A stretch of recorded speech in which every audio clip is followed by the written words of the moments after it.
I need my water flavored because I am a child inside.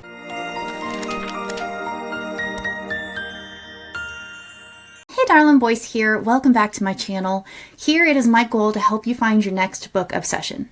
I am comfy, I am cozy, and I am ready to dive into today's video. Today we are talking about 3 books I am most excited to read. All of these are from Aethon Publishing. Now, these were all gifted to me by Aethon, but I will be brutally honest as always when it comes to, the pros, the cons of everything, so you don't have to worry about that. But I just want to thank them again for these paperbacks, and I think Actus actually signed mine because I got to meet him last year. Yeah, yay, he signed it. Okay, so today I want to talk about Aethon Books, which is a publishing company, and if you have been hanging around the progression fantasy or the lit RPG space for any amount of time, you already know the name. They are one of the most consistent publishers putting out genuinely good books in the space right now. And today, as I mentioned, I am showing you 3 Aethon titles currently sitting on my shelf that I am most excited to read. So, 3 books, 3 first looks incoming. And I need your help deciding which one I'm going to do first. So stick around because I'm going to tell you exactly what each one is about, and then you're going to tell me in the comments which one you are most excited to hear about. Deal? All right, let's get into it. First up, and I'm leading with this one because it's the one I'm most personally hyped about, is Academy of Outcasts by Larry Correia. Now, if the name Larry Correia doesn't mean anything to you yet, let me fix that. He is a New York Times bestselling author with 25 novels to his name.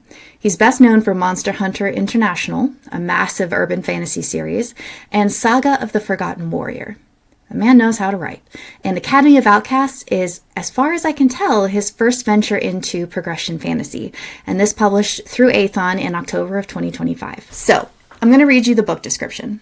A brand new fantasy world from Larry Correia, best-selling author of Monster Hunter International. All Oz Carnarvon ever wanted was to become a master mage. Except to do so requires the natural gifts or wealth necessary to secure an appointment to one of the prestigious magical academies in the core city at the center of the 7 realms. Oz had neither. He was born without magical talent, serving in the elemental plane of fire, a nightmarish hellscape of treacherous lava and vicious monsters, where life is cheap and escape is rare. But Carnarvons never give up.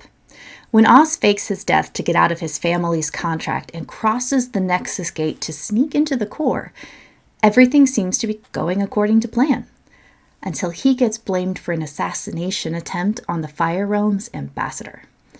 Now Oz must become a fugitive in a vast magical city, while trying to earn a place among the magical academies, which have nothing but disdain for his kind. And the clock is ticking, because in 1 week, the most dangerous wizard in the realm of fire is coming to track him down and drag him back to hell. Experience this epic new saga from Larry Correia, award-winning author of Monster Hunter International and Saga of the Forgotten Warrior. This progression fantasy epic features a D&D-inspired setting split by portals into elemental realms, slow growth power progression, magic academies, and unforgettable characters. Now, let's talk details. There are over 2,000 reviews on Amazon alone. There is a 4.6 average rating on Amazon, and I want to tell you about the setup. So, as we kind of got from the book description, the world is split into 7 elemental realms, all connected through portal gates. Think D&D, but with a whole cosmology built around it. The way to move up in this world, to have any kind of power or status, is to get into one of the prestigious magical academies in the core city, the hub at the center of all 7 realms. And to get in, you need either natural magical talent or serious money. Our main character, Oz, has neither. He was born without the natural gifts that get you through the door, and he's been grinding it out in the fire realm, which is described as a hellscape of lava and monsters where life is genuinely cheap. But he's been secretly teaching himself magic anyway, because Carnarvons don't quit.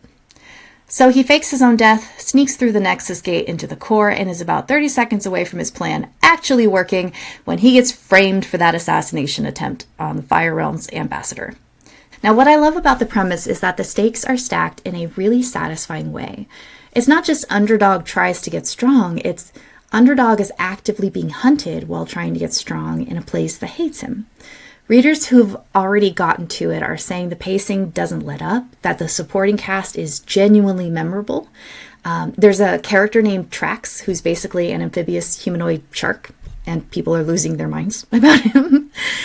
And they say that the world building is rich without ever bogging you down in info dumps.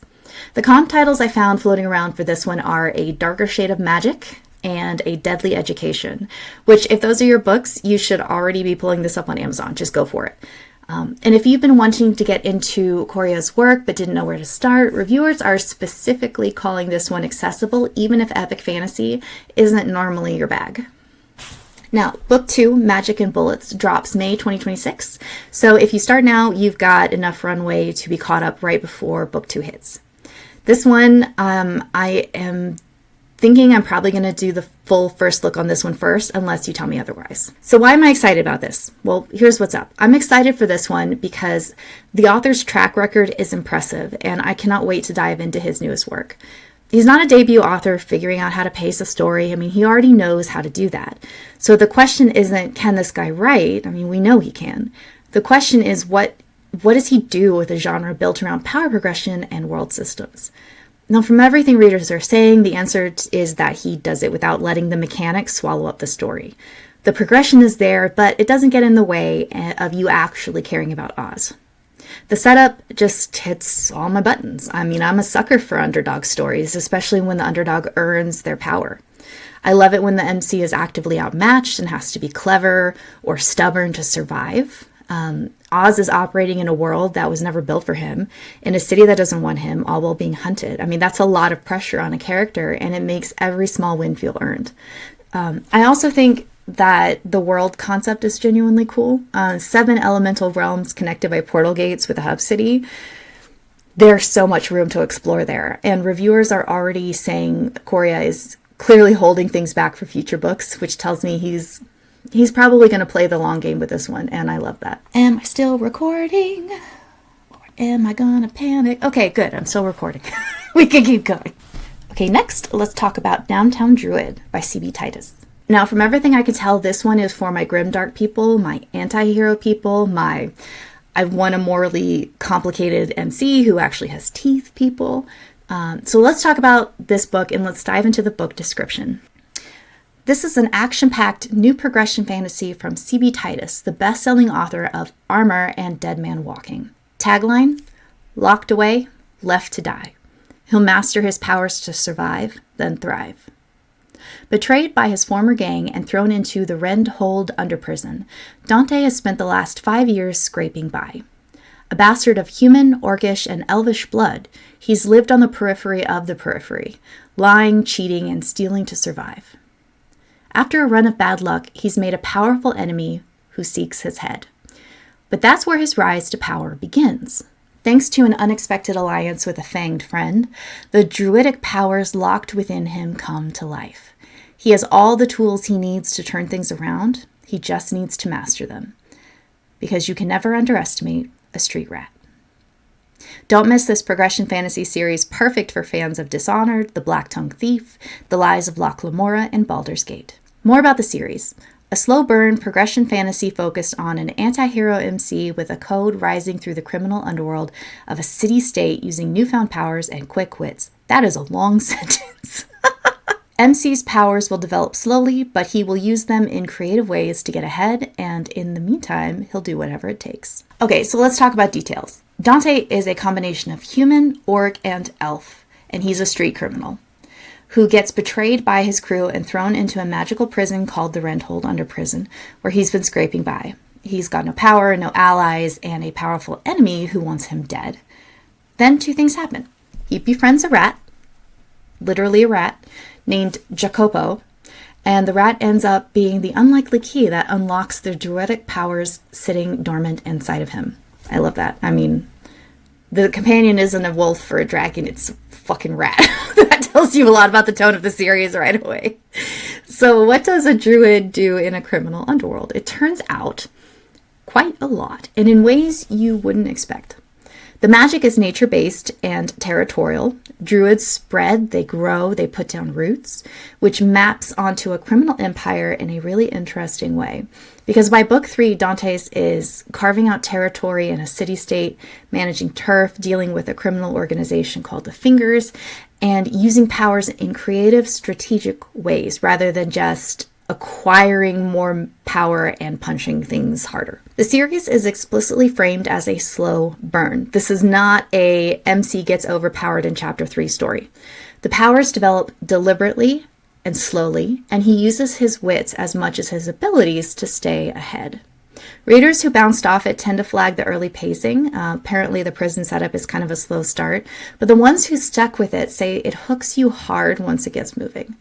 The comp titles I found are Dishonored, The Lies of Locke Lamora, and Baldur's Gate, which is genuinely a great comp list. Reader reviews also put it alongside a progression fantasy take on the Count of Monte Cristo, which tracks completely, given that the whole backbone of the story is betrayal and revenge. So 3 books are already out. There's no waiting. You can dive into it right now. So why am I excited about this one? I find antiheroes with a moral code fascinating, and it's a super fun trope to explore. The MC is neither a villain nor a hero, and I love playing with that morally gray middle ground. It's about the guy in the middle who has lines he won't cross, but will absolutely cross every other line to get where he's going. Dante sounds like that guy, and that archetype, when done well, produces some of the most compelling long-form storytelling out there. And last but absolutely not least, we have Return of the Runebound Professor by Actus. I actually met Actus at DragonCon 2025, and he's a super cool dude. He is funny, and he was an absolute treat to chat with. I highly recommend badgering him if you go to the next DragonCon. Sorry in advance, Actus. Now, some detail. Actus is a web fiction author who has been building a fan base on Royal Road for years. You may know him from My Best Friend is an Eldritch Horror. This series, the one I'm talking about now, Runebound Professor, started as a web serial and racked up nearly 10 million views before Aethon brought it to print. It is now 9 books deep. 9. So if you are a binge reader, you just won the lottery. Okay, let me read you the book description. For Noah Vines, death isn't the end. It's a weapon. After standing around in the afterlife for thousands of years, Noah is all out of patience. When the opportunity to steal a second chance at living arises, he doesn't hesitate. Reincarnated into the body of a dying magic school professor, Noah finds that he took more than just a second chance. He got infinite. Every time he dies, his body reforms. Lives are a currency, and Noah Vines is rich. With countless variations of runic magic to discover, and with death serving as only a painful soul wound rather than a final end, Noah finally has a chance to wander the lands of the living once more. This time around, he plans to get strong enough to make sure that he never has to wait around in the afterlife again.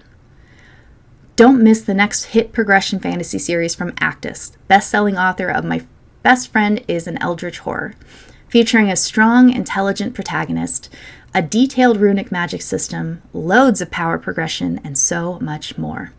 With nearly 10 million views as a web serial, you can experience the definitive version of this smash hit series on Kindle, KU, and Audible. Okay, now let's talk details. We are looking at over 4,000 reviews on Amazon with a 4.6 average rating. And we've already gone through the book description, but here's a little more about the premise. Noah has been stuck in the afterlife for thousands of years, and he's not dead. He's just waiting in a kind of purgatory with nothing to do. And when he finally gets that second chance at life, he takes it, reincarnating into the body of a magic school professor who has just been poisoned, and he discovers that he got more than a second chance. Every time he dies, his body reforms, and death isn't the end anymore. It just hurts. That ability, called Sunder, becomes the foundation of everything, because it means Noah can experiment with runic magic in ways no sane person would ever try. You can afford to be reckless when dying is just a temporary setback. And here's what makes it more interesting than a standard power fantasy. Noah has to keep all of this secret.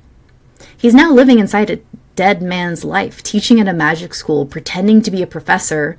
Then he has no idea how to do that, while quietly figuring out a deeply layered runic magic system from scratch.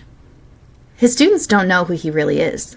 The people who poisoned the original professor don't know he's not him. And there are cosmic beings and their agents circling him because of the power he stole. So he's juggling his secret identity, his students, his enemies, and an increasingly complex web of politics, all while getting steadily stronger in ways no one around him can fully track. Readers consistently call out two things: the magic system, which is genuinely original and rewards you for paying attention, and the supporting cast, which apparently is strong enough that people say the side characters are just as compelling as Noah himself. If you want something proven, layered, and immediately bingeable with 9 full books waiting for you, this is that series. So why am I excited about this one? Well, for starters, I really like Actus. And secondly, what I keep coming back to is the specific loneliness of Noah's situation. I mean, thousands of years in the afterlife, and then you're dropped into a dead man's life with no roadmap. I mean, he has to keep everything a secret. He has to earn trust under a name that isn't his, protect students he didn't choose, and do his best in a job where he's making it up as he goes. That's not just a power fantasy premise. That's a really rich character situation. I want to know what thousands of years of waiting does to a person and how much Actus actually explores that. Now, all 3 of these are getting full first look deep dives on this channel. The research, the reader breakdown, the honest verdict, the whole shebang. But I only have so many hours in a day, and I want to cover the ones that you actually want to see first. So here's what I need from you. Just drop the title in the comments. That's it, just the title. Whatever gets the most comments is what I will be filming next. And fair warning, if you're not subscribed, you're going to miss when those videos drop, so clicky clicky. Did you do it? Okay, now we can keep going. So, which one are we going to do first? Runebound Professor? Downtown Druid? Or Academy of Outcasts? Tell me in the comments. Okay, that's it for today, darling. 3 Aethon books, 3 first looks incoming, and you get to decide the order. So hit subscribe if you want to be here when they drop. Happy viewing, darling. Can't wait to see what you think.